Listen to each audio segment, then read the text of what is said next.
Good morning friend. सुप्रभात मेरे दोस्तों।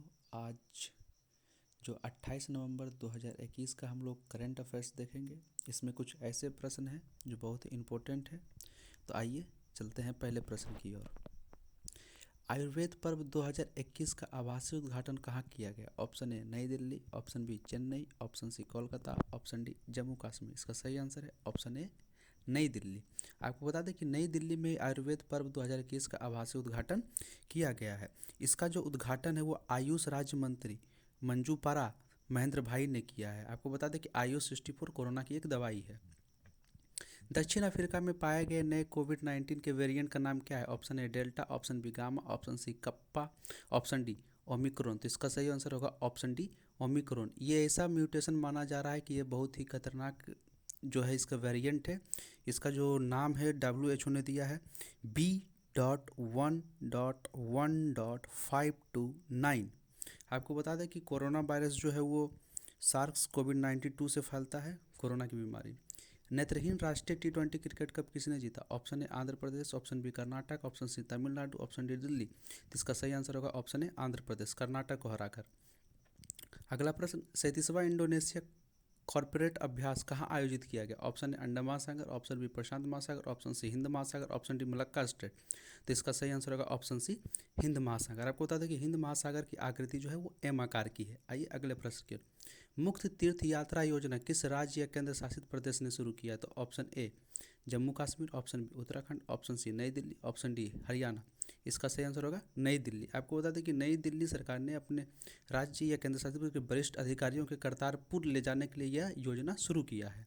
आइए अब अगले प्रश्न की ओर। भारतीय उद्योग परिसंघ ने कनेक्ट 2021 का आयोजन कहाँ किया? Option A Chennai, option B Nai Delhi, option C Kolkata, option D Mysore. तो इसका सही आंसर होगा ऑप्शन ए चेन्नई। यह इसका जो है वो 20वां संस्करण है। इसमें इसका उद्देश्य जो 2020 तक राज्य के GDP ग्रोस डोमेस्टिक प्रोडक्ट को $1 ट्रिलियन ले जाना है। जबकि इसकी थीम जो थी वो बिल्डिंग ए सस्टेनेबल डीप टेक्नोलॉजी इकोसिस्टम था। इसको जो है ऑस्ट्रेलिया और यूनाइटेड किंगडम की सहायता से जो है इस प्रोग्राम को उद्घाटन किया गया, इसका जो आयोजन किया गया। तो इसका सही आंसर है ऑप्शन ए चेन्नई। आइए अब अगले प्रश्न की ओर चलते। यूनेस्को को कार्यकारी बोर्ड में भारत को कितने वर्ष के लिए चुना गया? ऑप्शन ए 4 वर्ष, ऑप्शन बी 5 वर्ष, ऑप्शन सी 6 वर्ष, ऑप्शन डी 2 वर्ष। तो इसका सही आंसर होगा ऑप्शन ए 4 वर्ष। आपको बता दें कि भारत को 2 नवंबर 2021 से 2025 तक के लिए चुना गया है। यूनेस्को का जो मुख्यालय हुआ पेरिस फ्रांस में है। इसमें कुल वर्तमान समय में 193 देश है। तो इसका सही आंसर है ऑप्शन ए 4 वर्ष के लिए भारत को कार्यकारी बोर्ड के सदस्य के रूप में चुना गया है। प्रोजेक्ट स्वदेश का किसके द्वारा विकसित किया गया? ऑप्शन ए DBT राष्ट्रीय मस्तिष्क अनुसंधान केंद्र, option B DRDO, option C ISRO, option D Hindustan Aeronautics Limited. तो इसका सही आंसर होगा DBT राष्ट्रीय मस्तिष्क अनुसंधान केंद्र, जो कि हरियाणा में है। उसके द्वारा ही प्रोजेक्ट स्वदेश को विकसित किया गया है। आपको जबकि DRDO जो वो भारत में मिसाइल का निर्माण करती है और इसरो स्पेस एजेंसी है। नवंबर 2021 में आर्टिफिशियल इंटेलिजेंसी की नैतिकता पर पहला वैश्विक मानक किसने प्रस्तुत किया? Option A Audrey Azoulay, option B Maria Didi, option C Angela Merkel, option D Nirmala Sitharaman. तो इसका सही आंसर होगा ऑप्शन ए आंड्रे अजोले, जो कि यूनेस्को को महासचिव है। उन्होंने ही इसका जो है प्रस्तुतिकरण किया। जबकि मारिया दीदी ये पहली महिला थी जो कि भारत के नौसेना में पासिंग परेड में शामिल हुई।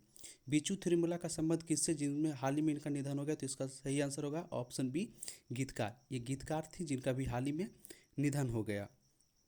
क्या थी? गीतकार बीचू तिरुमला, एक प्रसिद्ध गीतकार थे जिनका भी हाल में ही निधन हो गया। अब आइए अगले प्रश्न की ओर। ऊषा ऊर्जा साक्षरता अभियान किस राज्य में शुरू किया गया? Option A Uttarakhand, option B Madhya Pradesh, option C Tamil Nadu, option D Kerala. तो इसका सही आंसर होगा ऑप्शन बी मध्य प्रदेश। मध्य प्रदेश में जो शिवराज सिंह चौहान जो कि वहाँ के मुख्यमंत्री, उन्होंने इस योजना की शुरुआत की। इस योजना का जो मकसद है, जो उद्देश्य है, ऊर्जा की बचत की जानकारी देना, साथ ही सभी नागरिकों को ऊर्जा साक्षर बनाना, इसलिए यह योजना चलाई गई। इसका सही आंसर होगा ऑप्शन बी मध्य प्रदेश। रिवर सिटीज अलायंस आवास एवं शहरी कार्य मंत्रालय ने किस मंत्रालय के साथ लॉन्च किया? ऑप्शन ए जल शक्ति मंत्रालय, ऑप्शन बी जनजातीय मंत्रालय, ऑप्शन सी विदेश मंत्रालय, ऑप्शन डी रेल मंत्रालय। तो इसका सही आंसर होगा जल शक्ति मंत्रालय। आपको बता दें कि जल शक्ति मंत्रालय के जो मंत्री हुए गजेंद्र सिंह शेखावत, जबकि आवासीय एवं शहरी कार्य के जो मंत्री हैं वो हरदीप पुरी है। आइए अगले, ये कल का प्रश्न, आप इसका आंसर कमेंट बॉक्स में देंगे कि शेख सवा अल खालिद किस देश के नए प्रधानमंत्री बने हैं। आप इसका आंसर जरूर करें। मैंने कल भी एक प्रश्न आपसे पूछा था, उस प्रश्न का उत्तर मैं आपको इस वीडियो के अंत में दूंगा और इस प्रश्न का उत्तर आप कमेंट सेक्शन में दें। आइए अब हम लोग कल के प्रश्नों का एक बार रिवीजन करते हैं। पहला प्रश्न, किसे इंटरपोल की कार्यकारी समिति में एशियाई प्रतिनिधि के रूप में चुना गया? तो इसका सही आंसर होगा ऑप्शन ए परवीन सिन्हा, जो सीबीआई के वरिष्ठ अधिकारी भी रह चुके हैं। ऑप्शन ए परवीन सिन्हा को इंटरपोल की कार्यकारी समिति में एशियाई प्रतिनिधि के रूप में चुना गया।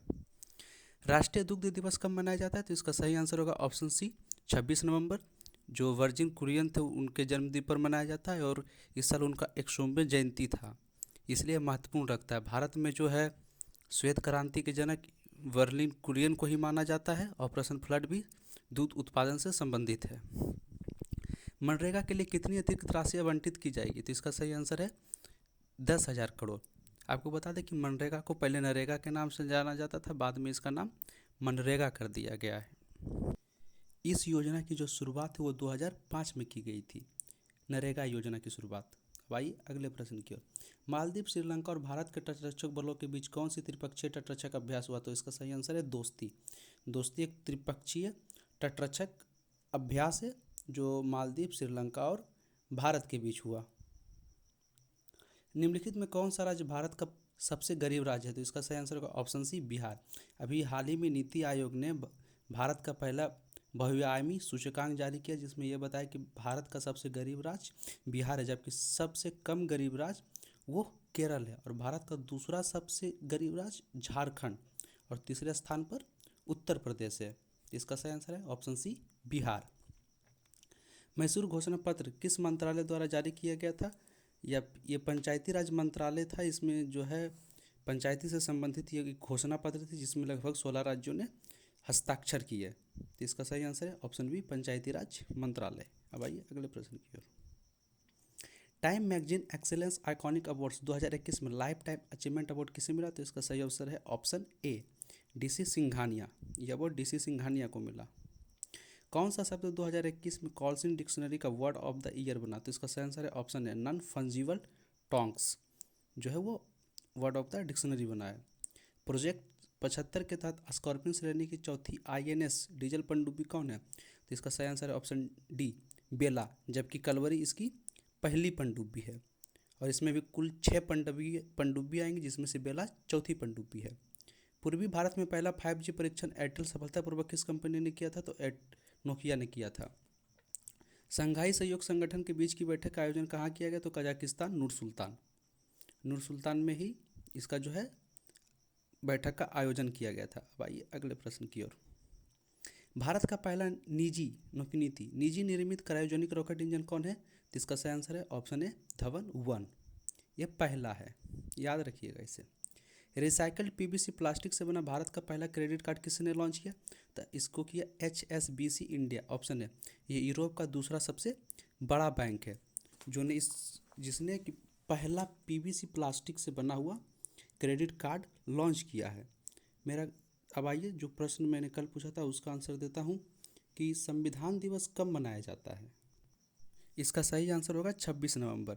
26 नवंबर 1949 को ही जो है कि भारत के संविधान को अपनाया गया था, इसलिए 2015 में भारत सरकार ने 26 नवंबर को संविधान दिवस के रूप में मनाने की घोषणा की थी। आपको बता दें कि संविधान सभा का जो विचार था, जो प्रस्ताव था, सबसे पहले जो बात हुई थी उन्होंने MN रॉय ने इसके बारे में कहा था। हमारा जो संविधान है वो हाथ से लिखी हुई है, जो कि 2 भाषाओं हिंदी और अंग्रेजी में लिखा है। इसके जो मेन लेखक थे वो प्रेम बिहारी नारायण आजाद थे। इन्होंने इसे अपने हाथों से लिखा, और आपको बता दें कि इसमें इन्होंने अपनी मजदूरनामा के रूप में इतना बोला था कि प्रत्येक पन्ने पर इनका हस्ताक्षर होगा और अंतिम पन्ने पर इनके दादाजी का नाम होगा।